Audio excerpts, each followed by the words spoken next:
Dari informasi yang dihimpun pada pembangkit listrik tenaga uap, batu bara merupakan salah satu bahan bakar, di mana pembakaran batu bara itu menghasilkan limbah padat atau fly ash and bottom ash, FABA.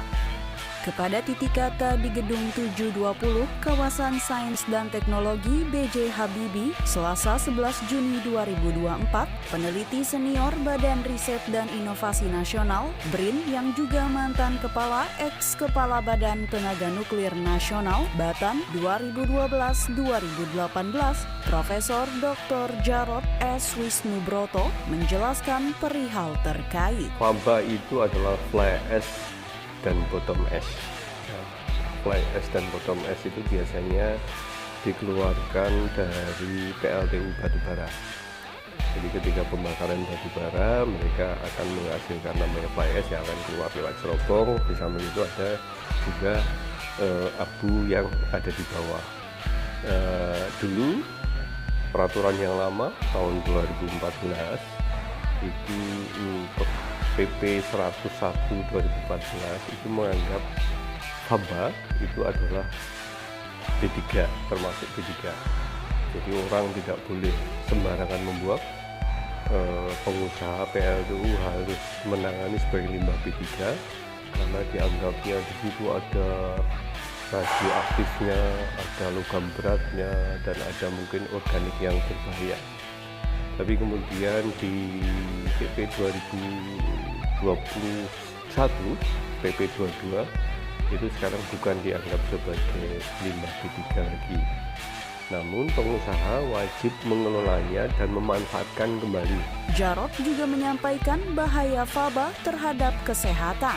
Dampaknya tentu saja kalau radioaktif, sekali lagi meskipun kecil ya tetap harus hati-hati, bisa kanker, bisa mengganggu pernafasan kita gitu ya, termasuk logam beratnya juga mengganggu.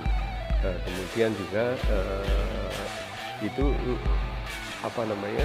tapi yang perlu ditekankan adalah baik logam berat, bahan organik yang kita anggap beracun maupun radionuklida itu jauh di bawah batas ambang yang ditetapkan. Risikonya ada, kalau dibuang langsung memang ada, bisa jadi itu terakumulasi, terkonsentrasi. Saya sebagai orang nuklir, tentu saja saya berbicara kalau itu radionuklidanya masuk ke tubuh atau radioaktifnya masuk ke tubuh, bisa menyebabkan kanker, bisa membuat gangguan pernafasan, pencernaan, dan lain sebagainya. Meski begitu, Jarod menjelaskan bahwa FABA bisa saja dimanfaatkan selama ada analisa dari para ahli. Jadi model sekarang itu adalah ada tren circular ekonomi atau ekonomi sirkular, artinya seminimal mungkin limbah itu muncul, sedapat mungkin kalau satu yang dulu dianggap limbah bisa dimanfaatkan. Kalau bisa limbahnya zero, sehingga semangat itu yang sering kita membuat kita mengevaluasi kembali, ini FABA ini benar-benar beracun atau tidak sih, limbah B3 atau bukan sih. Terus kita evaluasi, pemerintah evaluasi, terus dianggap ini di bawah ambang, bisa dimanfaatkan tadi untuk bahan bangunan, untuk pupuk, atau untuk itu bagian dari campuran untuk jadi aspal jalanan gitu ya. Nah itu manfaatnya.